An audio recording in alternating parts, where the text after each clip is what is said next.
بابا اب کیا ہوا؟ اور یار مجھے میرے لیڈر کو کیوں نکالا میرے لیڈر کو؟ بابا اب یہ مت بولے کیوں نکالا، اب بولے پھر کیوں نکالا. اور یہی تو رونا ہے سارا. اور اتنی دفعہ تو خان صاحب نے سر نہیں باندھا جتنی دفعہ میرے لیڈر کو تم لوگوں نے نائل کر دیا. یہ ظلم ہے. مطلب وہ خان صاحب کو صادق اور امین کر کے جو ہے نا باہر کر دیا، بحال کر دیا، اور میرے لیڈر کو تم لوگوں نے جو ہے نا چور اور مافیا بنا دیا. یہ چیٹنگ ہے، ہم نہیں مانتے. بابا اپنے لیڈر سے کہہ رہے ہیں کہیں کہ میں آپ کو سائٹ پہ کرے اور شہباز شریف کی حوالے کرے پارٹی. اور تم صحیح کہتے ہو.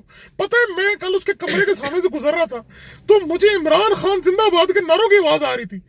میری کھانسی کی آواز سن کے نا اس نے ایک باری پھر شیر کے نعرے لگائے. اور میں جانتا ہوں اس نے شکریہ کے میسج خان صاحب کو کی ہے. اور 2 نمبر میں جانتا ہوں اس کے پاس 10 ایک سمیں پڑی ہوئی ہیں.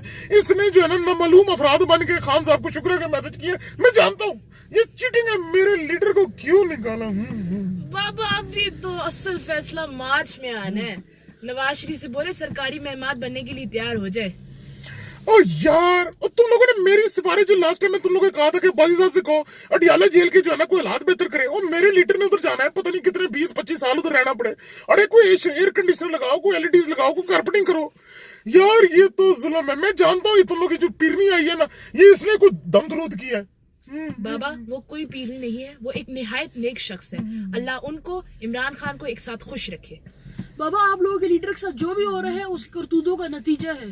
اب یہ نہیں بچ پائیں گے. یہ اپنے سیاسی اختتام پر پہنچ چکے ہیں. پاکستان زندہ باد، پاکستان زندہ باد، پاکستان زندہ